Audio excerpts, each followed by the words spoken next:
বান পৰিস্থিতিৰ মাজতে অপদস্থ মন্ত্ৰী পীযুষ হাজৰিকা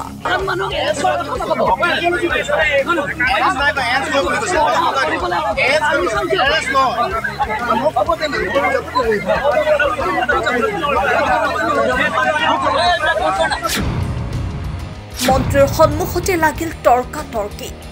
জলসম্পদ মন্ত্ৰীক উভতি ধৰিলে ৰাইজে বানাক্ৰান্তৰ ওচৰত লেওসেও হৈ পৰিল মন্ত্ৰী হাজৰিকা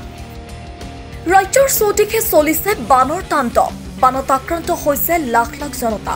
অসমক বানমুক্ত কৰাৰ প্ৰতিশ্ৰুতি দি দিছপুৰৰ ক্ষমতা দখল কৰা মুখ্যমন্ত্ৰী ডক্টৰ হিমন্ত বিশ্ব শৰ্মাৰ নেতৃত্বাধীন বিজেপি চৰকাৰে যে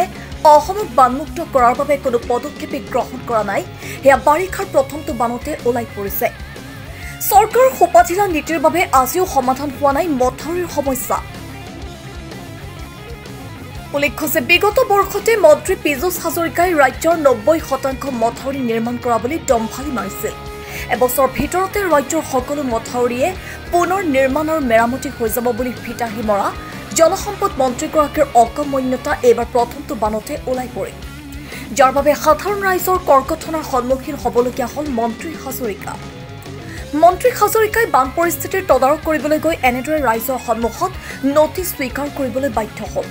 মন্ত্ৰীৰ সন্মুখতে তৰ্কাতৰ্কিত লিপ্ত হ'বলগীয়া হৈছে বানাক্ৰান্ত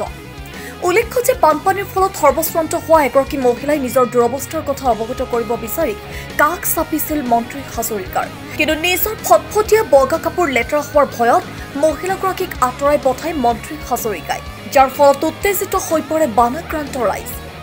চাওকে দৃশ্য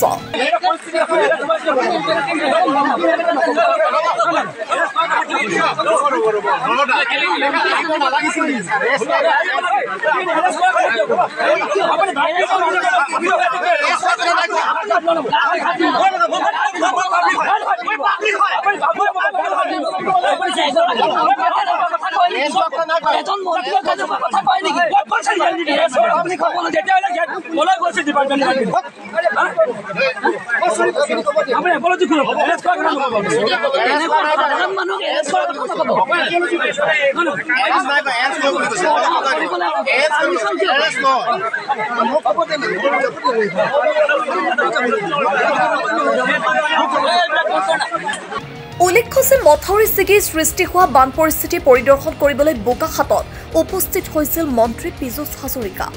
কিন্তু সৰ্বসাধাৰণ ৰাইজৰ কথা শুনাৰ বিপৰীতে একাংশ বিষয়া আৰু নেতাৰ সৈতেহে মত বিনিময় কৰে মন্ত্ৰীগৰাকীয়ে মন্ত্ৰী হাজৰিকাৰ এনে কাৰ্যক গৰিহণা দি তীব্ৰ প্ৰতিবাদ কৰে বানাক্ৰান্ত ৰাইজৰ লগতে বিভিন্ন সংগঠনৰ প্ৰতিনিধিয়ে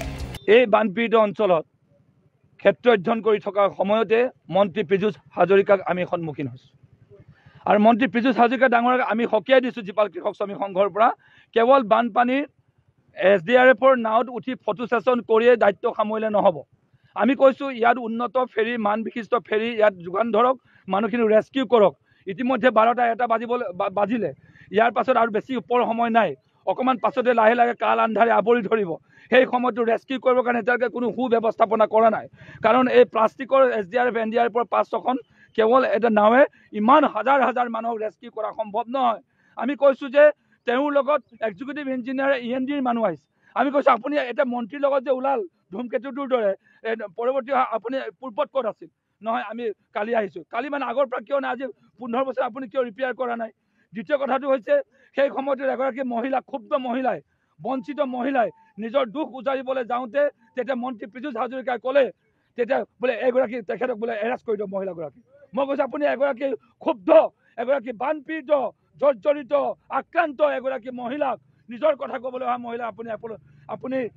এৰেষ্ট কৰিবলৈ ক'বলৈ আপুনি কোন আপুনি এপলজি খুজিব লাগিব মই কৈছোঁ যে আমি জীপাল কৃষক শ্ৰমিক সংঘ দাবী কৰিছিলোঁ যে আপুনি এপলজি খোজক তেখেতে পৰৱৰ্তী সময়ত আমি যেতিয়া প্ৰতিবাদ যেতিয়া সুস্থাৰ কৰিছোঁ সেই সময়ত তেখেতে এপলজি খুজিছে আৰু তেখেতৰ এপলজি খোজা যদি বাইট যদি দৰকাৰ হয় সেই বাইট মই ৰাজহুৱা কৰিব পৰাকৈ মই সক্ষম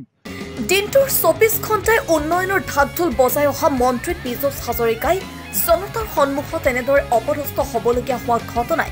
বিশেষ তাৎপৰ্য বহন কৰিছে। News desk report NV Live।